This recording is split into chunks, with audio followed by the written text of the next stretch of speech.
নমস্কাৰ ছাত্ৰ ছাত্ৰীসকল আজি আমি চতুৰ্থ শ্ৰেণীৰ নতুন গণিতৰ আমি কি কৰিব ওলাইছোঁ পাঠকেইটা পঢ়িম এতিয়া 1 নম্বৰ পাঠ সংখ্যা আমি যিসকলে এই ভিডিঅ'টো নতুনকৈ চাইছোঁ তেওঁলোকে যাতে মোৰ চেনেলটো ছাবস্ক্ৰাইব কৰা আৰু বেল আইকনটো বজাবলৈ নাপাহৰিবা আৰু ভিডিঅ'টো স্কিপ নকৰাকৈ শেষলৈকে চাবা এতিয়া আমি পঢ়িছোঁ দেই আমি আৰম্ভ কৰিছোঁ সংখ্যা বাবুকণৰ ফুলৰ খেতি বাবুকণে প্ৰতি বুধবাৰে নিজৰ খেতিৰ ফুলবোৰ বজাৰলৈ নি বিক্ৰী কৰে আৰু সৰু খৰাহীবোৰত 10 পাহকৈ আৰু ডাঙৰ খৰাহী বুৰত 100 পাহকৈ ফুল থয় আমি যে তলত দেখিছোঁ এইবিলাকৰ ডাঙৰ খৰাহী কেইটাত 100 পাহ আৰু সৰু খৰাহী কেইটাত 10 পাহকৈ ফুল থয় অৱশিষ্ট ফুলবোৰ থালত থয় আৰু এখন থাল বা কাঁহী আছে ওচৰতে সেইখনত থয় এতিয়া কৈছে আহাচোন বাবুকণে সজাই থোৱা খৰাহী আৰু থালৰ ফুলবোৰ গণনা কৰি সংখ্যাৰ আকাৰেৰে আমি লিখো বুলি কৈছে বুজি পাইছানে এতিয়া আমি তলৰ পিনে চাইছোঁ এতিয়া দুটা ডাঙৰ খৰাহী আছে আৰু দুটা সৰু খৰাহী আছে এতিয়া সংখ্যা লিখিব দিছে তাতে আগতে লিখা আছে এটো 220 আৰু আখৰেৰে লিখিছে 220 হয়নে ঠিক তেনেকুৱাকৈ আমি খৰাহীটো চাম এতিয়া তলৰ খৰাহী কেইটা হে তিনিটা খৰাহী সৰু যেহেতুকে সেই কাৰণে আমি কি কৰিছো তাত 10 20 আৰু 10 30 30 হলে আৰু এইফালে থালখনত আছে 5টা সেই কাৰণে 35 লিখিছো আৰু তোমালোকে এইখিনি ধুনিয়াকৈ লিখি লবা আৰু এইখিনি তোমালোকে নিজে কৰিবলৈ চেষ্টা কৰিবা ডাঙৰ খৰাহীবোৰত 100 পাহকৈ ফুল থাকে আৰু সৰু খৰাহীবোৰত 10 পাহকৈ ফুল থাকে আমি পিছৰখিনি চাইছো তলৰ চিত্ৰত দিয়া বস্তুৰ গণনা কৰি সংখ্যাৰে আৰু আখৰেৰে লিখোৱা হা বুলি কৈছে ইয়াতে এতিয়া থুপবোৰ বান্ধি থোৱা আছে হয়নে এটা থুপত কিমানকৈ আছে আমি হিচাপ কৰি চাই লম বা আমি তলৰ এইখিনিতে যে দিয়া আছে শিক্ষকলৈ নিৰ্দেশনা বুলি তাতেও আমি চাই ল'ব পাৰিম এইটো যে আছে আমাৰ এইটো 10 মানে হৈছে 10 ডাল কাঠি আছে আৰু ইয়াতে এটা মুঠা 10 কে মুঠা ইয়াতে 10টা আছে কাৰণে 100টা বুলি ব্যৱহাৰ কৰিবলৈ কৈছে এতিয়া আমি ওপৰখিনি যিখিনি চাইছো তাতে তো সৰু মুঠা আছে সেই সৰু মুঠাটো 10 কে আছে সেই কাৰণে 47টা আছে 47ক আমি আখৰেৰে লিখিছো আৰু তলৰ যিখিনি আছে সেইখিনিত যেহেতুকে আমাৰ 100 কে মুঠা আছে সেই কাৰণে আমি কি কৰিছো আমি ইয়াৰ পৰা ধুনিয়াকে 100 200 300 400 500 600 601 হয়নে ঠিক তেনেকুৱাকৈ আমি আকৌ পিছৰখিনিও লিখিছো এনেকৈ তোমালোকেও লিখিবলৈ চেষ্টা কৰিবা পিছত কৈছে যে বুধবাৰে বাবুকণে বাগিচাৰ পৰা ফুলবোৰ সংগ্ৰহ কৰি দেখিলে যে ফুলবোৰ থবলৈ 10টা ডাঙৰ খৰাহীৰ প্ৰয়োজন হ'ল বাবুকণে সেইদিনা কেইপাহ ফুল সংগ্ৰহ কৰিলে চাওঁ আহা বুলি কৈছে এতিয়া আমাৰ 100টাকে যেহেতুকে ডাঙৰ খৰাহী কেইটাত ফুল থাকে হয়নে সেই কাৰণে আমাৰ কেইটা খৰাহী আছে আমি হিচাপ কৰিব পাৰো 1 2 3 4 5 6 7 8 9 আৰু 10 হয়নে 10 গুণ কিমান হ'ব 10 100 গুণ 1000 হয়নে সেই কাৰণে আমি কি হ'ল আমি 1000টা আমি ফুল পাইছো এতিয়া ঠিক তেনেকুৱাকৈ কৈছে যে 1000 হয়নে নহয় 1000 হৈছে 999 ঠিক পিছৰ সংখ্যা এতিয়া আমি জানিব পাৰো যে 4টা অংকৰে গঠিত আটাইতকৈ সৰু সংখ্যা হৈছে 1000 হয়নে নহয় আকৌ 4টা অংকৰে গঠিত আটাইতকৈ ডাঙৰ সংখ্যা কি হ'ব 9999 আমি এইখিনিও আমি শিকিম আমি আগলৈ যিমান পঢ়িম আমি সিমানে শিকি গৈ থাকিম এতিয়া চোৱাচোন ইয়াতে কৈছে যে দৈনন্দিন জীৱনত 1000ৰ ব্যৱহাৰ বুলি কৈছে 1000টো আমি ক'ত ব্যৱহাৰ কৰোঁ এতিয়া আমি এটা যদি ফিল্টাৰ কিনো সেই ফিল্টাৰটোত 1000 টকা দাম হয়নে নহয় আকৌ 2 নম্বৰত কৈছে নামঘোষা শ্ৰী শ্ৰী মাধৱদেৱে বিৰচিত নামঘোষাখনত মুঠ কিমানটা ঘোষা আছে 1000 এটা ইয়াক সেই কাৰণে 1000 এটা ঘোষা আছে কাৰণে ইয়াক হাজাৰী ঘোষা বুলি কোৱা হয় বুজি পাইছানে আকৌ এইফালে আমাৰ 1 কিলোগ্ৰামত 1000 গ্ৰাম সেই কাৰণে 1 কিলোগ্ৰামটো 1000 গ্ৰাম বুলি লিখি দিছে আকৌ 1000 বছৰক এক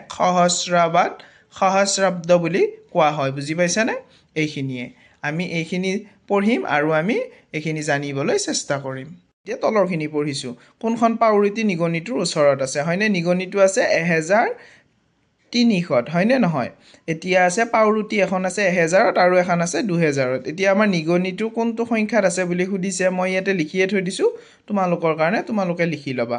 এতিয়া 1300ত নিগনিটো বহি আছে আকৌ এইফালে নিগনিটোৰ ওচৰত থকা পাউৰুটিখন কোনটো সংখ্যাত আছে সুধিছে এতিয়া নিগনিটো থকা সংখ্যাটোৰ পৰা ওচৰত 1000ৰ কি আছে পাউৰুটিখন আছে হয়নে সেই কাৰণে 1300 নিকটৱৰ্তী হাজাৰ সংখ্যাটো বেছি ওচৰ হয় সেই কাৰণে আমি লিখি দিছো এতিয়া তলৰখিনি আমি চাইছো চিন্তা কৰা বুলি কৈছে নিগনিটো 1006ত থাকিলে কি হ'ব যদি নিগনিটো 1006ত থাকে মানে নিগনিটো যদি ইয়াত থাকে ইয়াত 1006ত থাকে তেতিয়া হলে এই আমাৰ কি কৈছে কোনটো সংখ্যাত থকা পাওৰুটিখন নিগনিটোৰ ওচৰ হ'ব এতিয়া 1000 ছকত যদি থাকে পাওৰুটিখন এইফালে ওচৰ হ'ব 2000লৈ এইফালেতো আমাৰ দূৰ হৈ যাব হয় নে নহয় এটোৱে এতিয়া কৈছে যে নিগনিটো 1300ৰ বাহিৰে তলৰ কোন কেইটা সংখ্যাত থাকিলে 1000ত থকা পাওৰুটিখন নিগনিটোৰ ওচৰ হ'ব খেৰ দিয়া এতিয়া কৈছে 1300ত যদি থাকে 1300 তেতিয়া হলেতো আমাৰ 1200টোৱে আমাৰ ওচৰ হ'ব হয় নে নহয় আৰু ইয়াতে বাকিবিলাক অপচনত আমাৰ নিমিলে এইবিলাক দূৰ হ'ব সেই কাৰণে আমি এটোত খেৰ দিছো এতিয়া কৈছে যে অনুমান কৰি ফুল দুপাহ পাতবোৰৰ সৈতে মিলাও আহা বুলি কৈছে এতিয়া আমাৰ দুপাহ ফুল আছে আৰু পাতৰ সৈতে মিলাব দিছে তোমালোকৰ বিদ্যালয়ত কি কৈছে শিক্ষাৰ্থীৰ সংখ্যা সুধিছে এতিয়া আমাৰ বিদ্যালয়ত যদি শিক্ষাৰ্থীৰ সংখ্যা চাও আমি 1000তকৈ কম হ'ব সেই কাৰণে মই কাৰচিনেৰে মিলাই দিছো আৰু আমাৰ চতুৰ্থ শ্ৰেণীৰ আমাৰ গণিত কিতাপখনত থকা শব্দৰ সংখ্যা 1000তকৈ বেছি সেই কাৰণে 1000তকৈ বেছিৰ ফালে মই কাৰচিনেৰে মিলাই দিছো তোমালোকে এখিনি চাই লবা আৰু ধুনিয়াকৈ মিলাবলৈ চেষ্টা কৰিবা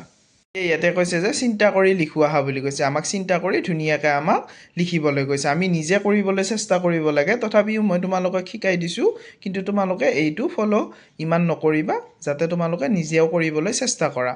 এতিয়া ইয়াতে কৈছে যে 1000ৰ ঠিক আগৰ সংখ্যাটো কি 1000ৰ ঠিক আগৰ সংখ্যাটো 999 হ'ব যেনেকৈ 10ৰ আগৰ সংখ্যাটো 9 আকৌ এই আমাৰ যিটো নেকি 100ৰ আগৰ সংখ্যাটো 99 ঠিক তেনেকুৱাকৈ 1000ৰ আগৰ সংখ্যাটো 999 হয় নে নহয় এতিয়া কৈছে যে খ নম্বৰত 950 টকাৰ লগত কিমান টকা লগ লগালে 1000 হ'ব 950 আছে আৰু এটা 50 টকা লগ কৰি দিলে 1000 টকা হ'ব হয় নে নহয় ঠিক তেনেকুৱাকৈ তলৰটো চোৱাচোন গ নম্বৰটো প্ৰেক্ষাগৃহ এটাত 1000খন আসন আছে 850 গৰাকী মানুহ বহাৰ পাছত কিমানখন আসন খালি থাকিব আমি 1000ৰ পৰা 850 বিয়োগ কৰি দিলে যিমান পাম হেতুৱে 150খন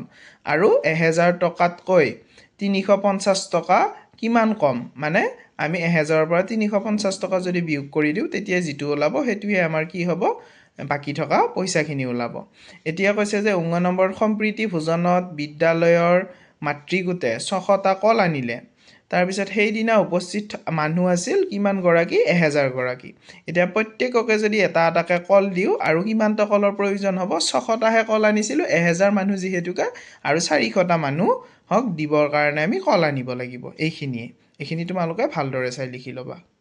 চোৱাচোন 1000 টকাত এটো আমাক ভাবিবলৈ কৈছে ভাবো আৰু লিখুৱা হা 1000 টকা হ'বলৈ তলত দিয়া নোটৰ গোটবোৰৰ পৰা কি নোট কিমান ধৰণে ল'ব পাৰি খালি ঠাইত লিখুৱা হা বুলি কৈছে এতিয়া আমি নোটবোৰ যদি চাও ইয়াতে আমি ক নম্বৰৰ যদি নোটখিনি চাও তাতে 100 টকীয়া আছে এখন 500 টকীয়া আছে আৰু বাকি 50 টকীয়া আৰু 10 টকীয়া নোট আছে মই সেই কাৰণে ইয়াৰ পৰা 500 টকীয়া এখন ললো আৰু 100 টকীয়া 5খন লৈছো এতিয়া 1000 টকা হ'ল আকৌ ঠিক তেনেকুৱাকৈ 100 টোত আছে 100 টকীয়া 4খন তাৰ পিছত 200 টকীয়া আছে 50 টকীয়া আছে 500 টকীয়া আছে সেই কাৰণে মই কৰিলো 200 টকীয়া 3খন ললো আৰু 100 টকীয়া 4খন ললো 1000 টকা হৈ গ'ল আকৌ এইফালে ইয়াতে গ নম্বৰত আছে যে 200 টকীয়া আছে ইয়াতে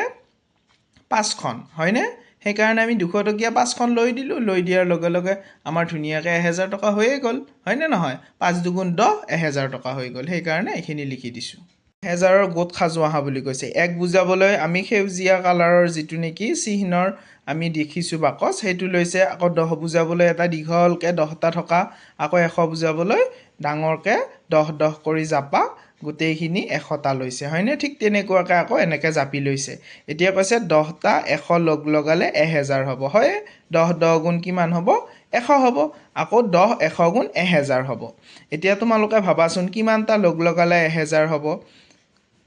হয়নে আমি যদি 10টা লগ লগাও তেতিয়া হলে আমাৰ 10 গুণ 100 হ'ব আৰু 100 গুণ 1000 হ'ব বুজি পাইছেনে এতিয়া শিক্ষকসকলৰ নিৰ্দেশনাত আছে যে 1 10 আৰু 100ৰ গোটৰ সংগঠিত কৰিবলৈ শিক্ষাৰ্থীক অভ্যাস কৰাব আমি এইখিনি ধুনিয়াকৈ আমাৰ কাৰ্যকলাপত আমি কৰিব পাৰো আমাৰ তেনেকুৱাকৈ আমি ছবি চাই সংখ্যা লিখুৱা হা বুলি কৈছে ইয়াতে আছে যে 1000ৰ লগত 5 লগ লগালে 1005 হ'ব 1005 ঠিক তেনেকুৱাকৈ 1010 1300 তাৰ পিছত 2050 এইখিনি মই লিখিছো 400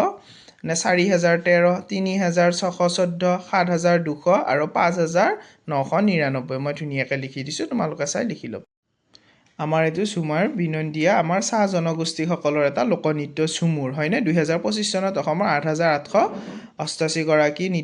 নৃত্যশিল্পী একেলগে সুমুৰ নৃত্য প্ৰদৰ্শন কৰিছিল এতিয়া সেই যিটো নেকি 8888 আমাক কি কৰিব দিছে বিস্তৃত ৰূপত লিখিব দিছে ছোৱালীজনীয়ে যে বৰ্ডত লিখিছে সেইটো হৈছে নে নাই চাব দিছে এতিয়া ছোৱালীজনীয়ে লিখাটো হোৱা নাই আমাৰ 80 + 8 লিখিছে ইয়াতে হ'ব 8000 + 800 + 80 + 8 হ'ব হয়নে আমি হেনেকেহে শুদ্ধকৈ লিখিব পাৰিম মই লিখি দিছোঁ তোমালোকে চাই ল'বা 8880 আৰু 8 হয়নে এইটো তোমালোকে লিখিবলৈ চেষ্টা কৰিবা যে তলৰ কাৰ্ডসমূহ চাই সংখ্যাবোৰ লিখা মই ইয়াতে কাৰ্ডসমূহ চাই সংখ্যা লিখি দিছোঁ 100 তাৰপিছত 1001 এইবিলাক আছে এতিয়া 1100 দশকৰ ঘৰত নাই শূন্য আছে আৰু 1 সেইকাৰণে আমি 1101 লিখিছোঁ আকৌ ঠিক তেনেকুৱাকৈ দ্বিতীয় নম্বৰটো 1100 তাৰপিছত 1101 হয়নে ঠিক তেনেকুৱাকৈ আকৌ 3 নম্বৰটো লিখিছোঁ 1000 তাৰপিছত কিমান হ'ব 1103 ঠিক তেনেকুৱাকৈ 4 নম্বৰটো লিখিছোঁ 1043 এনেকুৱাকৈ লিখিবলৈ চেষ্টা কৰিবা তাৰপিছত ইয়াতে তলৰখিনিত আছে যে বিস্তৃত ৰূপত লিখোৱা হা বুলি কৈছে আমি বিস্তৃত ৰূপতো এখিনি লিখি দিছোঁ মই এখিনি ভাঙি দিছোঁ চোৱা 2220 আৰু 2 ঠিক তেনেকুৱাকৈ 9000 তাৰপিছত শতকৰ ঘৰত শূন্য আছে যিহেতুকে আৰু দশকৰ ঘৰত 10 আৰু 6 এখিনি লিখিবলৈ চেষ্টা কৰিবা আকৌ বিস্তৃত ৰূপটো চাই এটো আকৌ আমি সংক্ষিপ্তত লিখিবলৈ চেষ্টা কৰিছোঁ এখিনিও চাই লিখি ল'বা তাৰপিছত অংকৰ স্থানীয় মান তলৰ সংখ্যা কেইটাৰ পাছৰ স্থানীয় মান এতিয়া পাছৰ যদি স্থানীয় মান চাও প্ৰথম সংখ্যাটোত 5241 আছে ইয়াতে এতিয়া 5000ৰ স্থানত আছে ঠিক তেনেকুৱাকৈ 1569 হয়নে এটা পাছৰ স্থান আছে শতকত ঠিক তেনেকুৱাকৈ আকৌ 3 নম্বৰটোত আছে দশকত তাৰ পিছত এই যিটো নেকি 4 নম্বৰ 6105 হেতুত আছে এককৰ ঘৰত ঠিক তেনেকুৱাকৈ আমি লিখিছোঁ এইখিনিলে পঢ়িলোঁ আৰু পিছৰখিনি আমি পঢ়িবলৈ চেষ্টা কৰিম আকৌ এটা বেলেগ ভিডিঅ'ত আমি এই পিছৰখিনি পঢ়িবলৈ চেষ্টা কৰিম আৰু যিসকলে মোৰ এই ভিডিঅ'টো শেষলৈকে চালা তেওঁলোকলৈ ধন্যবাদ আৰু মোৰ ভিডিঅ'টো চাই যিসকলে ভাল পাইছা তেওঁলোকে যাতে এটা লাইক আৰু এটা কমেণ্ট কৰিবলৈ নাপাহৰা আৰু মোৰ চেনেলটো ছাবস্ক্ৰাইব কৰি দিয়া থেংক ইউ থেংকছ ফৰ ৱাটছিং